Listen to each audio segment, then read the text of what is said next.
ಈ ಕಾರ್ಯಕ್ರಮದ ಪ್ರಾಯೋಜಕರು ಯುವಂ ಯುಗಂ ಕನ್ನಡ ಮಾಸಿಕ ಪತ್ರಿಕೆ. ನಮಸ್ಕಾರ ವೀಕ್ಷಕರೇ, ಶ್ರೀಗರಿ ವಾರ್ತೆಗರಿಗೆ ಸ್ವಾಗತ. ನಾನು ನಿಮ್ಮ ಗ್ರಹೇಶ್ವರ ಗಾರ್ಡಿಗೇಂದ್ರ. ಜನರಿಗೆ ಅದು ಪೆಟ್ರೋಲ್ ಡೀಸೆಲಿನ ರೇಟ್ ಜಾಸ್ತಿ ಮಾಡುವಂಥದ್ದು ನಮ್ಮೆಲ್ಲರಿಗೂ ಭಾಳ ಗಂಭೀರವಾಗಿ ತಗೋತಾ ಇದ್ದ ಸಿಚುವೇಶನ್. ಅದು ಜಾಸ್ತಿ ಮಾಡ್ತಾ ಹೋಗ್ತಾ ಇರೋ ಜನರಿಗೆ ಅವರು ಕಷ್ಟ ಆಗುತ್ತೆ. ಗೊತ್ತಿದೆ, ಭಾಳಷ್ಟು ಆರ್ಥಿಕತೆಯೂ ಕೂಡ ಜನರ ಜೀವನ ಕೂಡ ಅದ್ರ ಮೇಲೆ ಅವಲಂಬಿಸಿದೆ. ಸೊ ಅದಕ್ಕಾಗಿ ಇಲ್ಲಿ ಪ್ರತಿಭಟನೆಯೂ ಕೂಡ ಏರ್ಪಡಿಸಿದ್ದಾರೆ.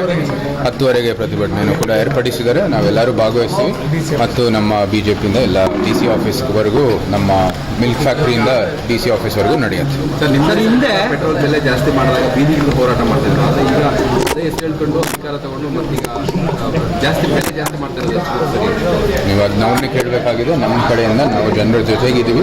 ಈ ಬೆಲೆಯನ್ನು ಕಡಿಮೆ ಮಾಡಬೇಕು ಅಂತ ನಮ್ಮ ಉದ್ದೇಶ. ಅದಕ್ಕಾಗಿ ಇದು ಜನರಿಗೆ ಭಾಳ ಕಷ್ಟ ಆಗ್ತಾ ಇದೆ ಅಂತ ನಮ್ಮ ಒಂದು ನಿಲುವು. ಸರ್, ಈಗ ಜೂನ್ ಮಧ್ಯಭಾಗ ಮುಗಿತಾ ಬಂತು, ಮಳೆಗಾಲ ಇನ್ನೂ ಆರಂಭ ಆಗಿಲ್ಲ, ಮತ್ತೆ ಬರಗಾಲ ಪರಿಸ್ಥಿತಿ ನಿರ್ಮಾಣ ಆಗೋದು ಸಾಧ್ಯತೆ ಇದೆ. ನೀವು ಎಲ್ಲ ಪ್ರವಾಸಕ್ಕೆ ಹೋಗ್ತೀರಾ?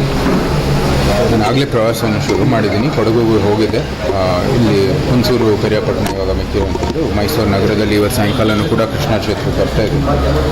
ಮಳೆಗಾಲ ಶುರುವಾಗಬೇಕು ಬೇಗವಾಗಿ, ಆದರೆ ಈ ನಮ್ಮ ಮುಂಗಾರು ಮಳೆ ಶುರುವಾಗಬೇಕು ಅಂತ ನಮ್ಮ ಆಸೆನೂ ಕೂಡ ಅದನ್ನ ಪ್ರಾರ್ಥನೆ ಮಾಡ್ತಾ ಇದ್ವಿ. ಆದರೆ ಅದು ಆದಷ್ಟು ವೇಗವಾಗಿ ಆಗಲಿ ಅಂತ ನಾವು ನೋಡೋಣ ಏನೇನು ಪರಿಹಾರ ಬರ್ಬೋದು. ಮತ್ತೆ ಮುಂದಿನ ವಾರ್ತೆಗರಿಯಲ್ಲಿ ಭೇಟಿಯಾಗೋಣ. ಶ್ರೀಗರಿ, ನಿಮ್ಮ ಮನದಾಳದ ಗರಿ. ನಮಸ್ಕಾರ. ಶ್ರೀಗರಿ, ನಿಮ್ಮ ಮನದಾಳದ ಗರಿ. ಶ್ರೀಗರಿ, ನಿಮ್ಮ ಭಾವನೆಗಳ ಗರಿ. ಶ್ರೀಗರಿ, ನಾಡಿನ ಹೆಮ್ಮೆಯ ಗರಿ.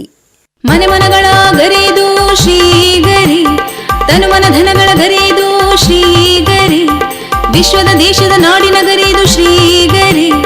ಶ್ರೀಗರಿ ಶ್ರೀಗರಿ ಶ್ರೀಗರಿ ಶ್ರೀಗರಿ ಶ್ರೀಗರಿ, ನಿಮ್ಮ ಮನದಾಳದ ಗರಿ.